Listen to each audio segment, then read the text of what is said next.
This is one of the catchiest songs. This is like the Crabs of songs. When I say bangers, I mean wimpy fucking ballads on it, but... Oh, good God. Not again. There's going to be some T&A in this movie for sure. The plot was a high school kid who's a male stripper. So cool, so hot. I'll take it by the balls. I'm fighting for justice for the American way. But fuck you. You're not... I'm the fucking inspiration here, all right? All right.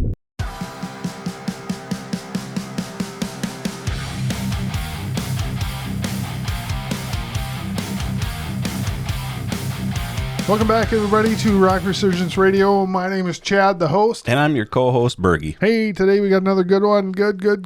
We're doing 1985, the year. Yep. We're going to pick our 10 favorite songs each from that year, and we're going to count them down 10 to 1. And we're going to have some good ones for you. No repeats, nothing. You get 20 fresh songs. Yep, to listen to, and Yeah. So, do you want to go first? You want me to go first? Well, I think I don't care. You tell me. You go first. Okay, I'll go first. You go first. So 1985, I know this is our, we started with 80, did we? 80, 1, 2, 3, 4. So this is our 6th version of this, and we're going to probably go up to 92, 93, something like that. And every year I say this. It's going to be all HairMetal by 1984. No, it wasn't quite. It's going to be all HairMetal by 1985, but again... It's not quite all HairMetal, but 1986 probably will be. But I'm not going to say that for sure because every time I say that, I'm wrong. But my number 10, I picked a song, he's not one of my favorite artists by any stretch of the imagination, but I picked a song by Bruce Springsteen that came out in May of 1985. It was released as a single. And of course, it's on the album Born in the USA. The song I picked is Glory Days. I think everybody probably knows that song. It means more to me now than it did even back then. You know, back then it was just like, in 85, I was 14 years old. So I was probably living in my glory days still, or they were still yet to come, probably. Who knows? Right. But anyway, song peaked at number 5 on the Billboard Hot 100 in this year of 1985.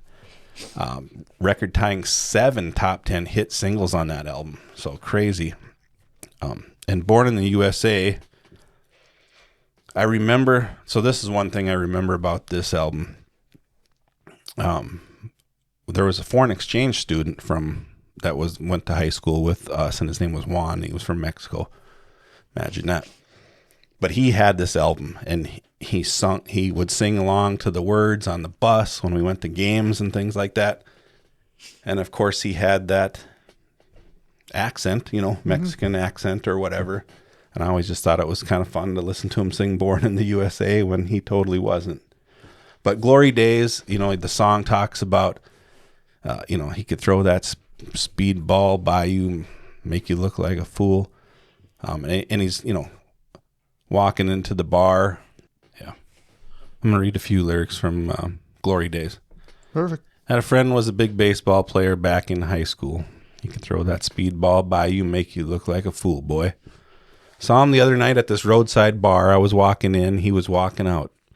We went back inside, sat down, had a few drinks, but all he kept talking about was Glory Days. And then the chorus, they'll pass you by, Glory Days. In the wink of a young girl's eye, Glory Days. And the song is about a couple of guys sitting around reminiscing. And, it goes on and it gets a little deeper and deeper, and deeper yet. But the song to me just makes me think back on days of old, high school, playing not necessarily baseball, but playing high school sports or hanging with your friends. And that's 85 is fucking 40 years ago. Mm-hmm. And if you ran into a guy that you saw or you haven't seen for 40 years and you sat down in the bar and had a few drinks and started talking about these old days, that's just what that song reminds me of. Yeah. I got a reunion coming up this summer, and I'm sure a little bit of that'll be happening. Yeah. If I get to go. So that's my 10. Yeah, that's a good song. I'm kind of surprised you didn't pick Born in the USA, but... Cut. Fuck. But anyways, good number 10. Good number 10 way to start us off. I'm going to start us off with a band called Motley Crue. They released Theater of Pain this year. And no, I'm not picking fucking Home Sweet Home. I am picking Louder Than Hell. Because I like that song a lot. It's got the huge drums to start. Mixed guitar is good as usual. It's, Theater of Pain's not my favorite album, although I do got it tattooed on my arm right here. But I really dig this simple song. Heavy, grinding riff, aggressive, kind of raw. It's a really good song on that album, which I don't, it's not my favorite album. There's probably 3 or 4 songs that I really like, and then the rest is kind of okay. But Louder Than Hell is probably my favorite song on that album. I love Home Sweet Home, and I love to see it live, but I want it louder than hell, man. Yeah. Did you know that song was originally Hotter Than Hell? Hotter than hell? No, but it was the same beat and everything, but the lyrics were Hotter Than Hell, and I think they probably just changed it because people didn't want people to think it was the Kiss song. Kiss song? Yeah. And when you buy the like the anniversary version of that, it has Hotter Than Hell on it, like as a bonus track or whatever. Oh, really? Yeah. Nope, did not know that. Thanks for the info. Yeah, I like that song too. Good pick. Cool. Oh, I was going to say, Louder Than Hell, I asked AI to give me a fun fact about each song. So I'm going to give a fun fact. Okay. Whatever AI says. So this is their thing. The phrase Louder Than Hell was common saying within the band before it became the title of the song and album. That's their fun fact. Wow. So, you're in for a treat. So we're just going to make fun of AI a little bit while we do this. And we're going to put our own thoughts into it, actually. But for sure. I mean, I'm going to tell you what I think about it, but I just see what it would come up with, and some of them are kind of neat, but it's kind of fun to do. Yep. So on to your number 9. So my number 9, and I the first 7 or 8 songs just came to me, and then I had to like dig a little deeper. And this one is from one of my favorite bands, The Cult. I know it's on the album Love, and the name of the song is She Sells Sanctuary. Say that 3 times really fast. Down by the seashore. Yep. Yeah, no. Great song. I always think so. I remember I didn't discover this song in 1985. I won't lie. It came to me later after Sonic Temple came out, because Firewoman was a huge hit, and that's where I got into them. And like I was talking about in a previous episode, I saw these guys open for Metallica on their Injustice for All tour right here in July 7th of 1989. I can remember it like it was 40-something years ago. But anyway, so I went back and I found some of their older stuff, and Electric is awesome. Love is fine. This album's okay. It's not as good as Electric or Sonic Temple to me. Right. But this fucking song is killer. And I remember it from a few different things. It was on the soundtrack for a video game. I can't remember which one for sure, but I know it was one of the Gran Turismo games. I don't know if you ever played those kind of video games, but it's a driving game. Yeah, I know what it is. And every time I hear that song, it's a good driving song. Like, it's when I'm hitting the road and I hear this song, it makes me want to drive. And cool. Maybe it's because of that video game or whatever. And I think it's on some other video games too. Awesome. Not that I'm a huge video game nerd, but that's my song. She Sells Sanctuary. If you haven't heard it, check it. It is a good tune. It is a very good tune. My number 9 is from a band, Autograph. They put out an album called That's the Stuff. And they had a song in there called Blondes in Black Cars. And it's super catchy. Drum beat at the beginning is awesome. A little bit of lyrics is, then from the distance I saw a light, just like the vision breaking through the night. All I could see with this beautiful sight, it was blondes in black cars burning up the boulevard. Blondes in black cars, and they're here for me. Yeah. Great song. just catchy song. Autograph doesn't get enough love. Those two albums are both the Sign In Please and That's the Stuff are really, really good. If you haven't heard them, go find them. They're a little tough to find. Well, they're not on Apple Music, I'll tell you that. Blondes in Black Car, Autograph. The song's success led to the band opening for Van Halen on their massive 5150 tour. That was the AI fun fact. Yeah. Yep. That was it, huh? Yep. So you had Autograph on the 1984 episode, right? I think so. Turn up the radio. Turn up the radio. Yep. And I was like agreeing with the one hit wonder. I don't know if it was an AI thing or whatever. But then you started naming off other songs, and I'm like, oh, yeah, I know that one. I was going to bring those for you today so you could have them. Blondes and Black Cars. Yeah, cool song. You know that one? Yeah. Yeah. So. That's a pretty good singer, too. That had to help.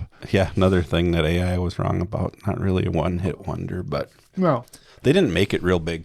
No, they didn't. They didn't. They're kind of like, I got another band on my list today that some of these bands just, I don't know if it's bad timing, poor management, what it is, but like Autograph should have been huge. This other band that I'm going to talk about in a little bit should have been huge. Like the song I'm going to talk about in this other band could have been a fucking national anthem for rock and roll. Yeah. And it just blows my mind that it didn't, take off like we're not going to take it or something.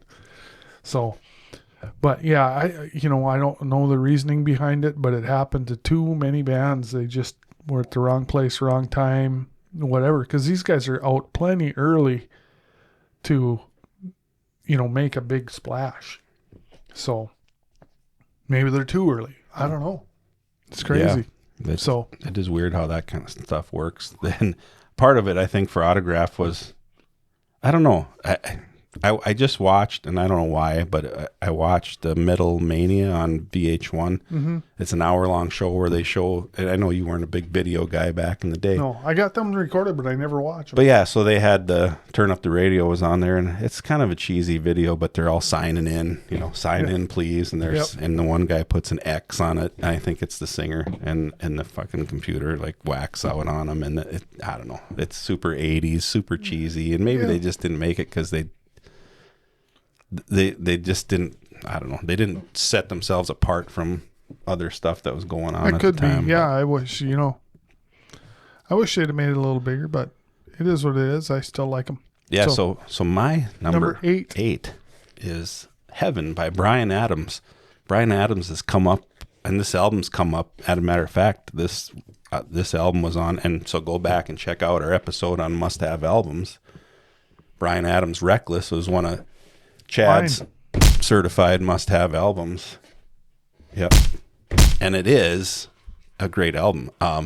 This song was released as a single in April of 1985, but I first heard this song in 1983. It was on a soundtrack for a movie called A Night in Heaven. Oh, no shit. I don't know if you remember that song. Oh, it sounds like a porno. It kind of, so that's why I wanted to watch it, because I'm not going to lie. It was a rated R movie, and it was on HBO. And yeah, those ones you stay up late for. All right, everybody else went to bed. I'm gonna, and yeah, I'll put the movie poster up when I edit it in, and you're like, yeah, there's gonna be some T&A in this movie for sure. The plot was a high school kid who's a male stripper as a side job, and the teacher flunks him, something like that, and she's got to tutor him, and you're like, all right, we're gonna get some hot teacher. 17-year-old guy action, and as a kid, well, I guess in 83 I was 12, so but I don't know, I wasn't, hitting on the teachers or anything, but anyway, so that song was in that, and of course, it became a big hit when he released it as a single. I don't remember where, track number 24 on Billboard's top pop singles of 1985. It was his first number one single, and third top 10 hit on the Billboard 100 chart. So, yeah, huge song and great ballad.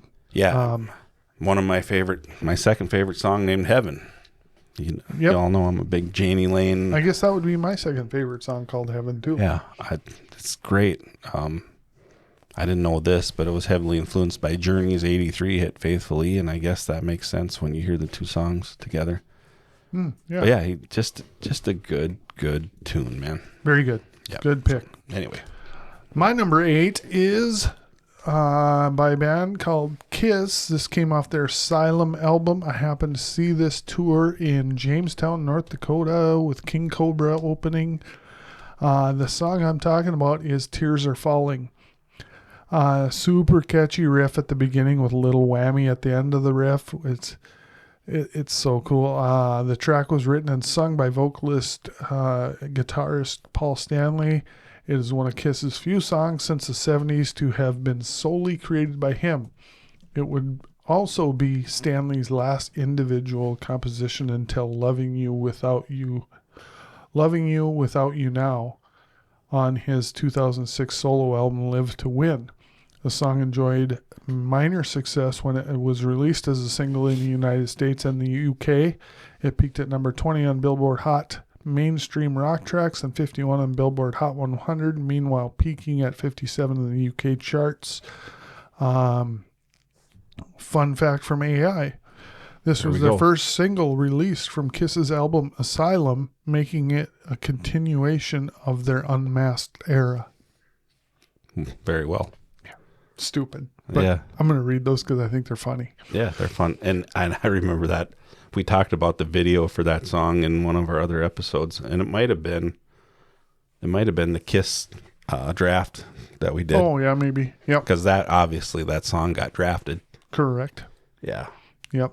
Although, what was the one we missed? Shouted It Out Loud? We did miss Shout It Out Loud, but... Yeah. Oh, well.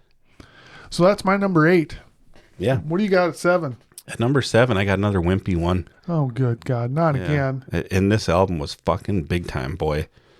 This had all kinds of, when I say bangers, I mean wimpy fucking ballads on it. But I actually saw these guys at the Norsk Hustfest. Isn't there like 20 people in that band?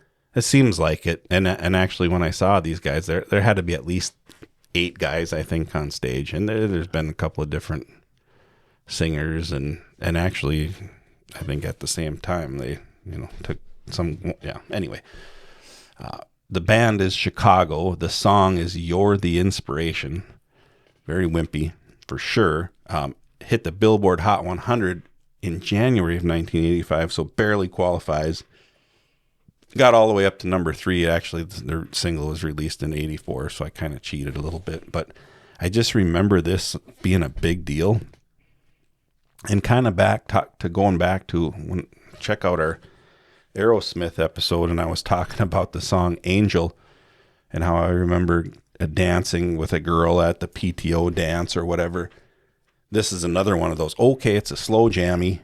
I got to go find it's a butt grabber, right? Yeah. Got to get out there and find yourself. Got to find yourself a young little filly. Yeah, to dance with. This is another one of those slow songs.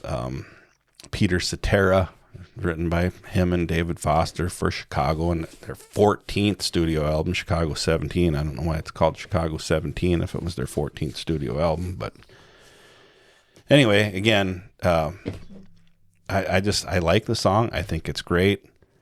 It is kind of on the wimpy side, but back in 1985, as a 14-year-old kid, this was a go-to, like... It was your inspiration. Yeah, I'm going to put this on when I'm going to dance with like you said, a young filly. Young filly. I'm going to the dance looking for this song to hit for the DJ to put this one on, and then I'm scanning. All right, who am I going to go dance this one with? Sorry, dude. Joking. Yeah. You got to find this. You definitely have a wimpy one in every week. Yeah. Well, I had 2 in a row. Right. I mean, Heaven, and then this. Yeah. I mean, Heaven. I can get behind. Chicago, you're my inspiration. Really? Yeah. No, you're the inspiration. This is no more wimpy than Heaven. Oh yeah, it is. Yeah. Yeah. All right. Yeah.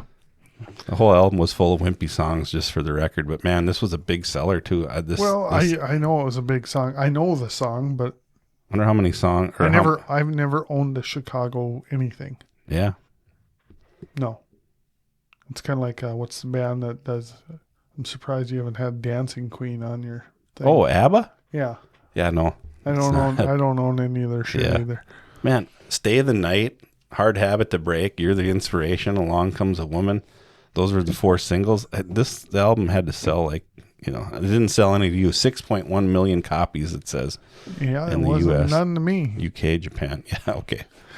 All right. Moving on then. Moving on, my number 7. This is the song I was just talking about. And the song is called The Right to Rock, and it came from Keel, album of the same name, The Right to Rock.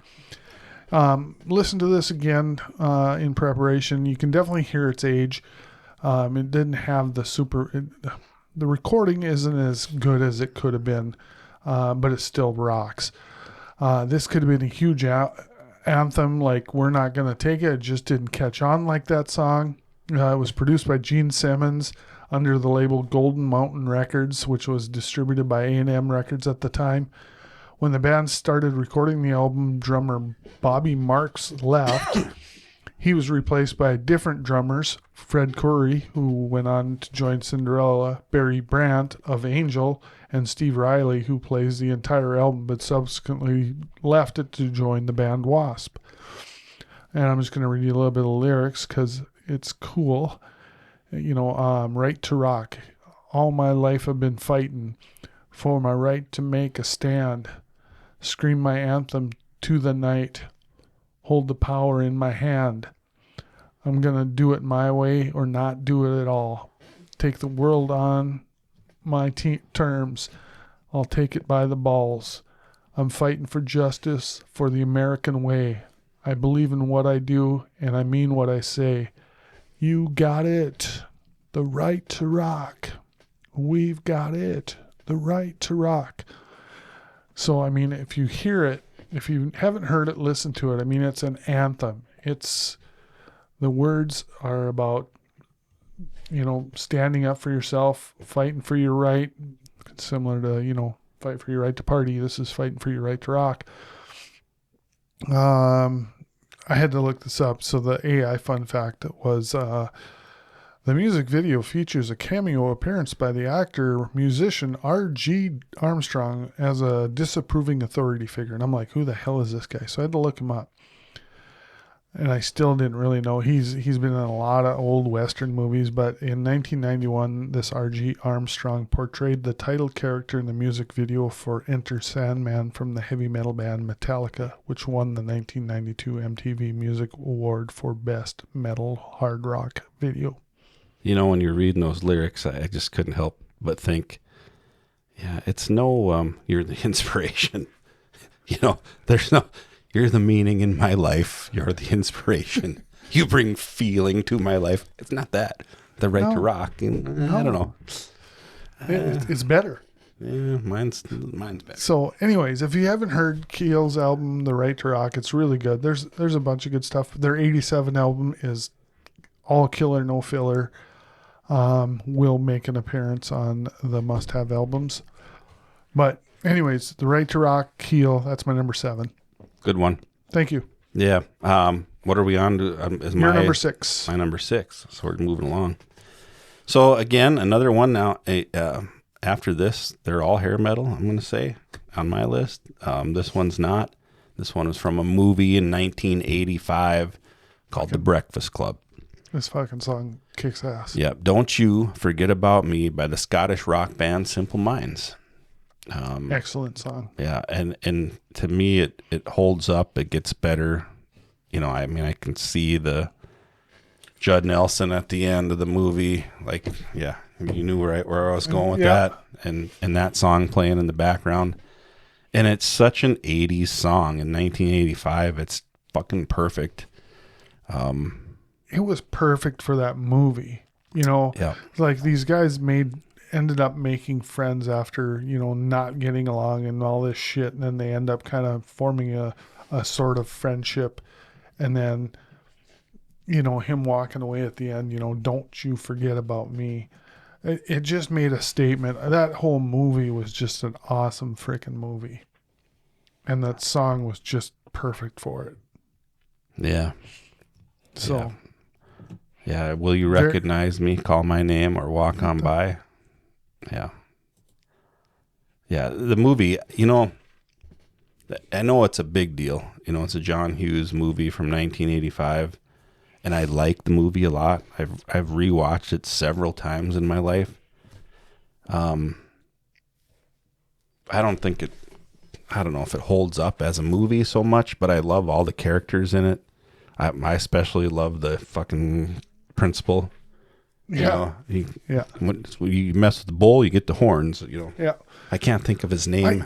I can't either, but I think it holds up as a movie just for the simple fact of the story of a bunch of misfits getting together and then ended up becoming friends, sort of. Yep. So I think the story holds up, but yeah, I mean, you look at it,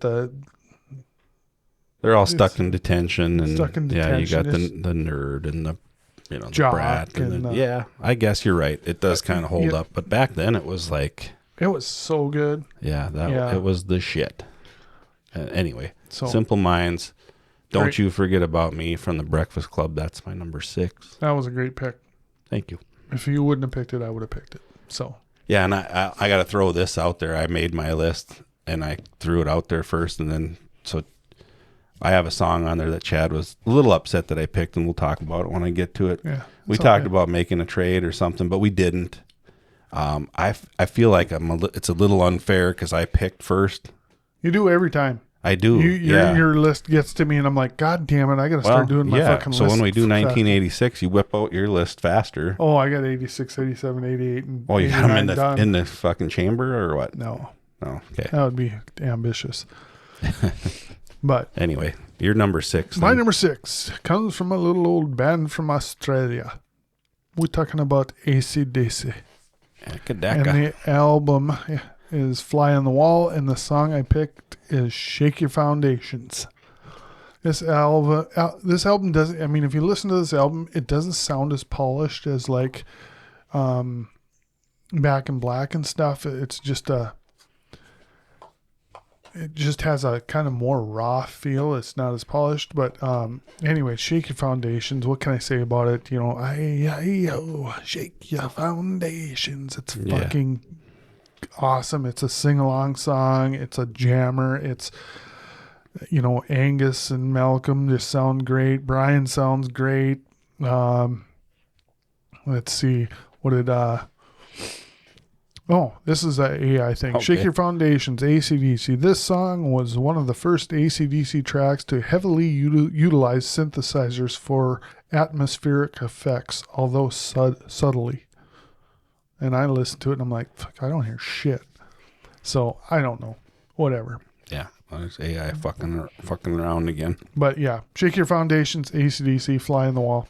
Great song. Yeah, great song. And it's on Who Made Who soundtrack too. Mm-hmm. Yeah. And I think that came out in like probably 86 or something, but maybe even 87. Oh, look at that. Doot, doot. Yeah. You're number 5. Yeah. So I one of my favorite bands, I had to pick a song off of this album, and that was fucking hard enough. Mm-hmm. Kicks, their studio album. Midnight Dynamite came out in 85, so I'm like drooling a little bit because they are totally one of my favorite bands, and I'm going through the songs and I'm listening to the beginning of each one a little bit, and I'm like, fucking A, I gotta pick Red Hot Black and Blue is the song that I picked. I could have been Sex, it could have been Scarlet Fever, fuck, it could have been any one of these songs. Mm-hmm. But I wanted something powerful and something, you know, that fits in my genre that I love so much of hair metal. And this, I mean, we're not playing clips of it, but if you know it, if you're watching our channel, I know you do. Go listen to it right now. Kicks ass. Awesome. Yeah, I don't have a lot to say, or I don't need to say anything more about it. I had to have something from Kicks again on my list, and this was where it happened. Number 5, Kicks, Red Hot, in parentheses, Black and Blue. Awesome pick. My number 5 is from that same album, and Kicks Midnight Dynamite, and the song I picked is Cold Shower. Yeah. I love the way it fades in with the vocals, and they kind of just, they're really quiet, and then Yeah, the clapping in there. It's got a great groove with claps, and I don't know. It's such a groovy, fun song. I'll just read you some of the lyrics. I was looking at you and you was looking at me. It was a hot tease about 100 degrees. You drive me crazy. You drive me wild. You were a toy in the store. I was a helpless child. Yeah. Guess I'm going to make myself a bed on the floor. You know we never got this far before. Give me your love. Give me all you got. So cool, cool. So hot, hot. Yeah. Just fun song. It's just a fun song. As you're reading those lyrics, I can hear the song in my head, and yeah, it's good. Get something to make myself a bed on the floor. Yeah. Anyways, so really, I mean, this whole album is, I mean, yeah, it's hard to pick a song off that. I mean, one of my songs that didn't catch me way back when I got this album is their ballad, Walking Away. Yeah. That one really, I like that, but I wanted something a little more energetic for a song. Ditto. And AI fact is Cold Shower Kicks. The music video features band members playfully throwing water balloons at each other. Is that true? I don't know if that's true or not. But if AI said it, it's probably bullshit. Yeah, probably bullshit. So. Go find it. I have seen the video. I just can't recall for sure. Yeah. And I just saw it actually not that long ago on Metal Mania, whatever, on VH1. Cool. So Cool. Well, on to your number 4. We got our kicks out of the way. Now we're on to so if you haven't watched this episode, we did a episode of must-have albums, and this is one of Chad's certified must-have albums from Bon Jovi. In 1985, they had an album called 7800 Degrees Fahrenheit, and the song I picked is the opening track on it, In and Out of Love. You know, the song fades in with the In and Out of Love, and yep. and then just, all of a sudden, it kicks in. Yeah. something to that effect. Exactly. I'm not a drummer. No, but but I play one on TV. Another one you can hear in your head when when you're thinking about it. You know, and it didn't like take off, and this wasn't a big hit for him or anything. But it just kicks that album off right, and there's a bunch of good songs on that album. Obviously, if it's Chad certified must have, yep, it kicks ass. I mean, it's my favorite Bon Jovi album, and partially because I saw him on that tour. Yeah, you know, which is crazy when they have fucking Slippery When Wet and New Jersey, and I like this one a lot too. But it's a little more jamming, it's a little less synths on it. Yeah, and I don't know. I think most of it's due to the fact that I saw him on that tour, and that's the only time I've ever seen him. So cool. Yeah, good so bit. that was the single was the middle of the year. They had a couple other ones on that, a few other ones actually, but then that one it wasn't the one that made them break, really. No. Even though, Runaway from the first album broke them, yep, or, made John Bon Jovi somewhat of a household name. And this album was great, but the next one coming up, the following year, I mean... I honestly was going to pick a song off that album. I was going to pick Tokyo Road, but... Yeah, that's a fucking banger, too. And that's not even a single off that album. But I didn't. So In and Out of Love, that's my number 4. Okay, my number 4 is by a band called Wasp off their The Last Command album. And the song I picked might surprise somebody, but I wanted to do a fun one. My favorite song is on this album. And I didn't. My favorite Wasp song is on this album, and I didn't pick it. My favorite song is Wild Child, but I picked Blind in Texas, just because it's a super fun song and it's got a really cool breakdown in the middle, and it's kind of a party song, heavy blues riff. The song was initially banned in some areas due to its suggestive lyrics and the band's controversial image. I can't believe that this song would have been that was the AI thing. But anyways, yeah, there's a line in there where they do the breakdown. He goes like, "What am I supposed to do? Get on my horse and ride all the way back to LA? Split, goofball. Don't fall off," or whatever, it's just, it's a fun little thing in there. Yeah. But if you haven't heard it, go out and check it out. The whole album's pretty good. but Blind in Texas and Wild Side are the Wild Child. Wild Child. Wild Child. Yeah. Or Wild Child's my favorite Wasp song. I haven't heard all the Wasp because I kind of stopped after the Headless Children, I think. Yeah. Stopped kind of getting into them, but so I got some listening to do, but as it goes, that Wild Child is my favorite song. But you picked Blind in Texas. But I picked Blind in Texas because I want people to go out and listen to that song because it's fun. Yeah, and I actually considered both of those songs, and I thought you probably would. You know, I think you're probably a bigger Wasp guy than me, so I left it there for you. Yep. Well, you stole my last one, so well, and this one I want to be somebody. But that's okay. I did, and then this one coming up, I stole too, kind of. Yeah, well, that's okay. I found something. Yeah. So my number 3. What do you got? Is a single by American rock band YNT in 1985, "Summertime Girls." Yep. First single.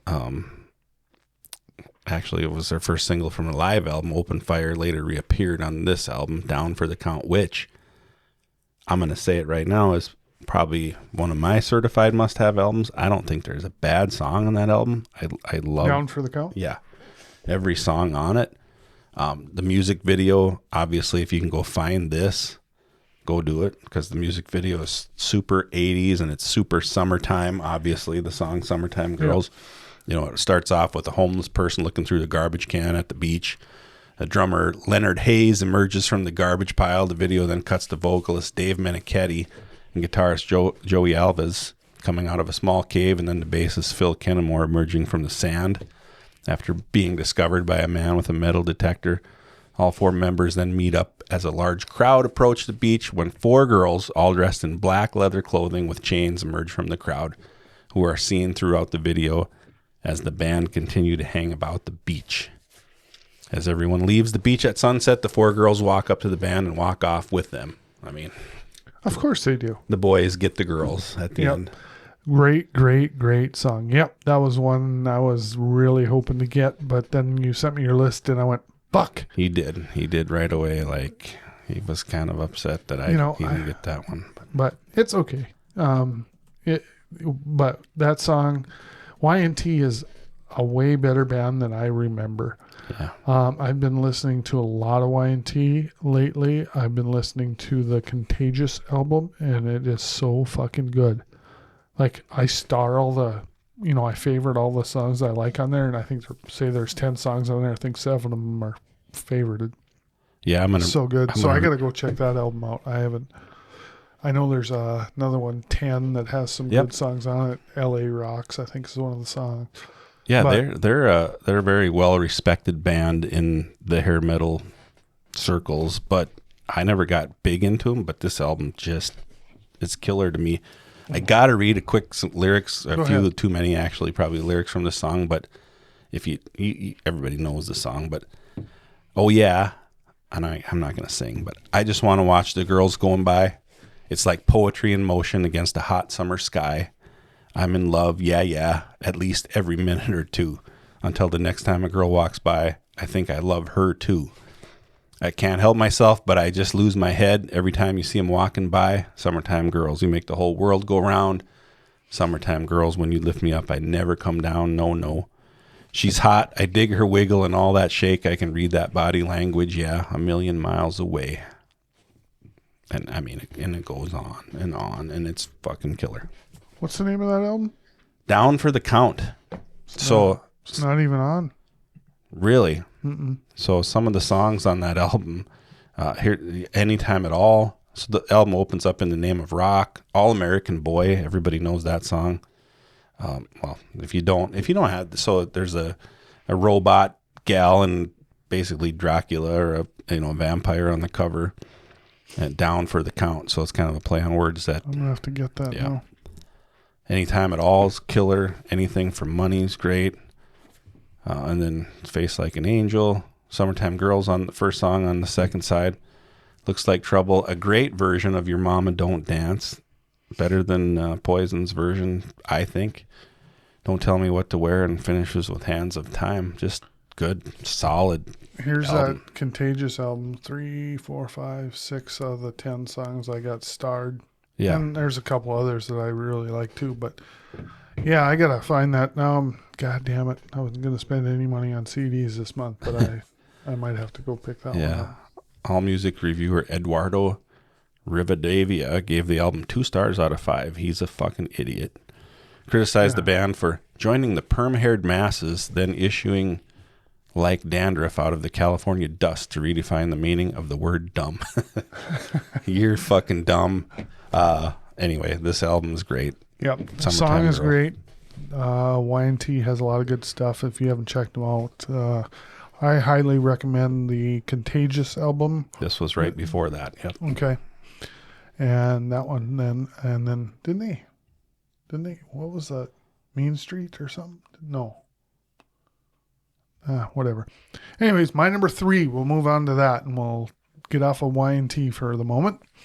My number 3 is from Rat. Mean Streak, I think is the Mean song Streak, you're thinking of. Yeah. Rat. The song I picked off of Invasion of Your Privacy is a song called You're in Love. And this song just kicks ass. The guitar is just spicy and raw and super catchy. Oh, I always, so I play guitar, not well, but I always like this album. I love the guitar tone. There's certain albums that I really, really like the guitar tone, and it's going to be this song. And then my song at number 1, that album also has great guitar tone that I wish I could duplicate. Anyways, super, super catchy song. The AI thing said the opening guitar riff was reportedly inspired by a car horn sound Warren DeMartini heard in traffic. Yeah, I guess I could see that a little bit. I fucking love that song a lot. Such a good song. That album, go ahead. Sorry. Well, no, the album is just fantastic, and we've talked a lot about Rat. I mean, Out of the Cellar is probably their best, but this album is right close. I mean, all of their Reach for the Sky was good, but that's probably the weak link in my opinion. And then Detonator was killer also. I mean, that's true. Reach for the Sky is good too, but yeah, those 4 albums in a row were just fucking awesome. Yeah, I don't think Rat doesn't have a bad album in my opinion, but yeah, that album was one that we talked in '84 about. That was the year I knew I probably joined Columbia House because of all the different albums I can remember getting in the fucking little box of cassettes or whatever. But this was the album that I can remember actually thinking, oh, I'm looking forward to it. Like reading about it in Circus or Metal Edge. And, I mean, I wasn't dumb enough to think that, bands only had one album or all their, they put out all their songs in one shot. But, right. I was so in love with Out of the Cellar back when that came out, and when they were hyping up they're working on new stuff. Gosh, that's going to be great. I couldn't wait to get my hands on this thing. And that's the first song on the album. And it just, it fucking kicks off the album. And it was hard for me. I almost picked that one too. Cool. So cool. Stay tuned. On to your number 2. My number 2 is the song that you didn't pick off of Theater of Pain, and it is Home Sweet Home. To me, it was like the first power ballad that, kind of started the power ballad run from every hair metal or every band, really, not even just hair metal. Yeah. And I mean, there was other ballads obviously before that, but this is the one that took off. Yeah. I mean, the video was huge. Yeah, they had to do the Motley Crue rule where they had to basically kick this video off the rotation because it was on there so many weeks, or was so requested that they needed to give some other videos a chance. But yeah, been covered by several artists. Carrie Underwood, for fuck's sakes, did a version of it and released it as a single, I think, in 2009. Wonder how that did. Yeah. Curious. Probably not too bad. Yeah, I'm sure. Yeah. I think a lot of things she does do okay. Yep. But yeah, Motley Crue, I I was probably introduced to this album with Smoking in the Boys' Room and seeing that video on MTV. But this is a better song to me. Like you said, you picked Louder Than Hell because it was more rockin'.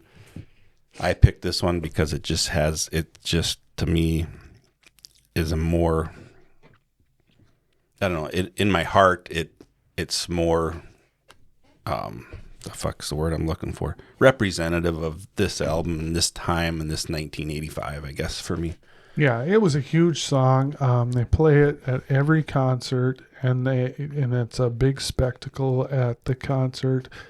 You know, Tommy Lee gets up there and brings out the big old piano, and great song. Can't say it's not a good song. No. So good pick. Good pick. Thank you, sir. Yeah. On to number 2 for me. My number 2 is Your Love by The Outfield off an album called Play Deep. Everybody knows this. Josie's on a vacation far away. Fuck yeah. This is one of the catchiest songs. This is like the Crabs of songs. Yeah, yeah. This fucker is catchy. Yeah, don't let it get into your head. Yeah, I mean, you're done for. It's a fun song. It's great. I remember the first time I heard this. Yeah, this is the gonorrhea of songs. It's something that you want to catch, though. Yeah, me and Jamie were up in Botno at one of my cousin's graduations, and we drove around in the back seat of my cousin's car, and she had this song cranked and just kept playing it over and over and over. And you know what's a good song when you don't get sick of it that very quick. And then later on in life, when I was jamming with the boys, we'd play this song, and it was a fun song to play, not so much to sing. I didn't sing it, but I didn't have to do that, which is great. But it is just super catchy, and if you don't know it, you must live under a rock. Yeah. Josie's on a vacation far away. Yep. We talked about this before, but I showed you that video from Saturday, and I'm not a big I used to love Saturday Night Live when it was the 70s when it first came out, and I was too young to really be understanding what was going on, but I remember watching it as a little kid, and I remember when Eddie Murphy was the cast member and Joe Piscopo, and this must have came out in the last, I don't know, 15 years, but they did a skit of that song, and the guy goes up to the door and he knocks. Is Josie here? And then the guy starts in, Josie's on a vacation far away. Yeah, you haven't seen that? No. Didn't we? I thought we talked about this. No. And they just keep going on, and they do the whole song. It's great. It's hilarious. It must have been me and somebody else. I'm gonna have to Google that. Yeah, Google it. SNL. We did the Ebony and Ivory. Remember? Yeah. Okay, that might have been our SNL talk. When we're done, I'm going to show you it because it's great. Okay. Awesome. Yeah, but good song. Thank you. Very catchy, like Crabs. That's fucking funny. It's the Crabs of songs. Yeah, it is. In 1985, yeah. I was going to say earlier, you were talking about Juan. Oh yeah, my foreign exchange student. Yeah, and if he played his cousin Juan, if they got together and played a game of one-on-one. They could have played some basketball one-on-one. Yeah. I don't know. That just popped into my head. Oh, Josie's on. Yeah, I'm not going to get that song out of my head for a while. I know. It's so catchy. I'm going to have to jam it in my vehicle on the way home, I think. Yeah, it is really good. It really is. Mm-hmm. So, on to your number 1. Yeah, my number 1. And I can't believe I'm peeking at yours. Your number 1, I can't believe I didn't fucking catch that song. I thought, that's must not be the right year. But anyway, we'll get to that. My number 1 is off that same album, and this is thanks to our buddy Jay. Got this for me for Christmas. What a guy. Jay Brannon, check him out on X. And he's on some of our roundtables, and he's on Guru's stuff all the time. Yep. Good dude. Got me that single, Framed. He's got a band called Stone Park Ritual. Yeah. Out of Iowa. Yep. And he drives a race car. And a truck. Yep. Cool stuff. Yeah. It's a really cool dude. Lay It Down. He got me that. And that's my number 1. Super good riff. The riff at the beginning of that song, and like I said, that album, I was just excited about it. Yeah, the riff is fucking killer. It's one of the best 80s riffs. It's kind of up there with like Sweet Child of Mine. The video was killer. Super recognizable. Hard as shit to play. Yeah, fun song. I can hear it in my head. Yeah. The video of Stevens as a child with the little birthday party and the little girl, and blow out the candles, Steven, or make a wish, Steven, or whatever she says. And the fucking Chucko the clown or whatever, his hat starts spinning, and then that riff kicks in. Oh. Yeah. And they had this thing with, I don't know what it was, but it was like, it reminds me of the Seinfeld, the puffy shirt thing. That, Stephen Piercy always had the puffy pirate looking shirt, and and he had the hair, like you said. We were talking about this in the episode. Kind of covered the one eye. Well, almost like a patch for the pirate. Yeah. I don't know why I think of that, but swashbuckler always comes to mind. But man, I fucking love Rat. I always have. They're like awesome. I said, gun to my head, they're probably my favorite fucking band from back then. Yeah. I thought it was Guns N' Roses. Well, yeah, but no, it's Rat probably. Probably. It's good choice. Yeah, they have a way better catalog. They do, for sure. There's no doubt about that. Even they have more. Yeah, every album they put out's solid. Even the newer stuff. Even the when we did the Rat Roundtable, there's a self-titled Rat yellow cover that came out in like '99, and it's okay. I think our Roundtable kind of shit on it a little bit, but fuck, I think even that album's great. Yeah, I mean, for the most part. Cool. That's my one. Okay, drum roll. My number one came off an album called Under Lock and Key. The band is Dokken, and the song I picked is It's Not Love. There are several songs I could have picked on this album.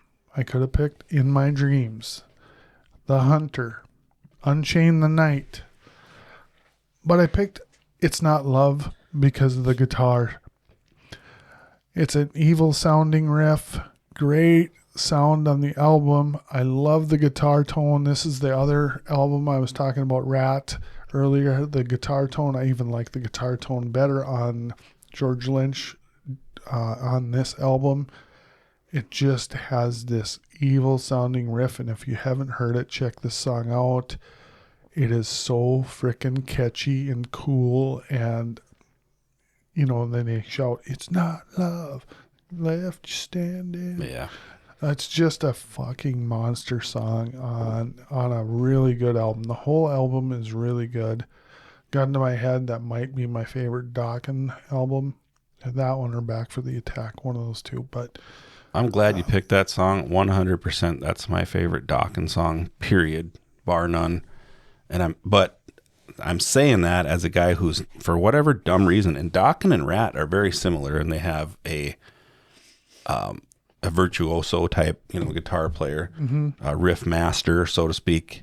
I don't know if I never got into them because I guess I was a Rat guy.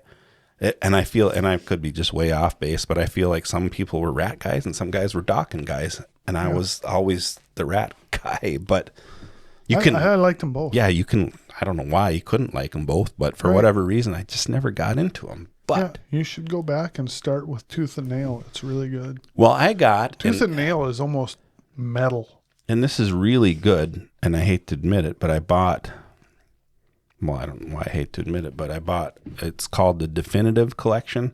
Mm-hmm. I think it might have just been put out by Walmart or something, but it's a white cover. It might be a 2-disc set, but it's got their greatest hits, basically. Dokken? Yep. And that's good enough for me, but it's great. I mean, every song's a banger. There's nothing wrong with it. Yeah. Yep. Absolutely.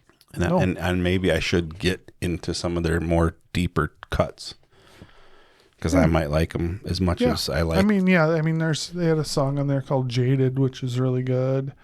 But there's a lot of good stuff. But and a lot of people like that I think of that like Dokken are like kind of guitar people that like George Lynch, or, and the people who like extreme tend to be like guitar guys because they love Nuno, and there's certain bands that people gravitate toward because like Van Halen for me.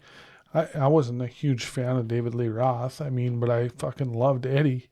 I loved what he did with the guitar, so I wanted to hear everything. And Dave was a good enough guy. He sang well enough, and Sammy sang well enough. But for me, it was more about Eddie. Yeah. Kind of like the Ozzy albums that I find are my favorites are the ones with Jakey Lee, because I gravitate to the way he plays. I don't know why, but yeah. I do. And me not being a musician at all, I kind of, the frontmen catch me, I guess. Mm-hmm. But I always did like Dave. I don't like him as much as I did back then, but I thought he was fucking cool, and I thought he was funny, and I thought he was a showman, and he could sing, I thought. But Sammy was even better in some ways, but better singer for sure. For sure, but I still kind of like the Dave version. Yeah. But I like them both. So, but good pick. I'm glad you picked it. I don't know why I passed on it. Maybe just because the album, it came out on the album in 85, and there wasn't many singles. I guess there was 3 of them, and that was the last of the singles that popped off, and actually in 86, but it qualifies because it's on that 85 album. But I don't know. I put out my list first. I can't believe I didn't pick that, because it's my, no doubt, 100% favorite Dokken song. Yeah, it's right up there for me. That, matter of fact, In My Dreams is right up there. The Hunter's right up there. Unchain the Night's up there. Yeah. Some of the other stuff off there, like When Heaven Comes Down, is a really good song. I'm trying to think of the ones on those songs you all named are good too. I don't know. There's something about this song. That's what I'm saying. It's got that like evil guitar at the beginning. Yeah. And Don's kind of whispering a little bit or talking right over it. Yeah, it's fucking just super catchy. And then when the drums kick in, the chorus is killer. Yeah. It's really, really, really cool. So, but that is our list. I hope you enjoyed it. We did. We enjoyed making it. And if we missed some, let us know what you think. Yeah, what were some of your favorites from 85? 85. That was a fun one for me because I got a lot. I really liked my list when I got done. I was like, oh man, that's a good list. Matter of fact, I made a playlist on my phone of those songs because I was like, those are some damn good songs, and I'm going to continue to do that each year we do it now. I'm going to make my list in there. I could figure out a way to share that and put that in our notes. I think. Description in the notes, sure. Probably. I'm sure there's a way.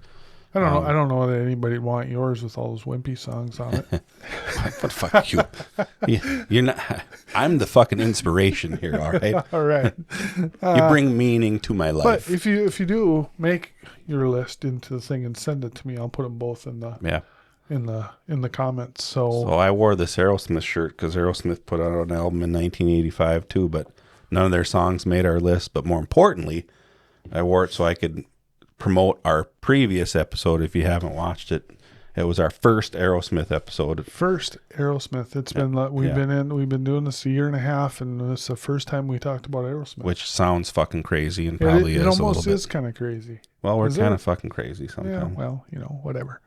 You got anything else? I don't got anything else. 1985. That's the definitive list from the Rock Resurgence boys. All right. Well, that's it for this week's Rock Resurgence Radio. Keep the volume cranked, the fist pumping, and the spirit of rock and roll alive. We'll be back next week with more sonic mayhem. Until then, stay loud, stay proud, and keep fucking rocking. Thanks for watching. Thank you so much for joining us today. We really hope you enjoyed our content. If you did, please like, subscribe, share, tell your friends. We'd greatly appreciate it. Links to everything we discussed will be included in episode notes. Feel free to check those out as well. Until next time, stay golden, Pony Boy, and rock on.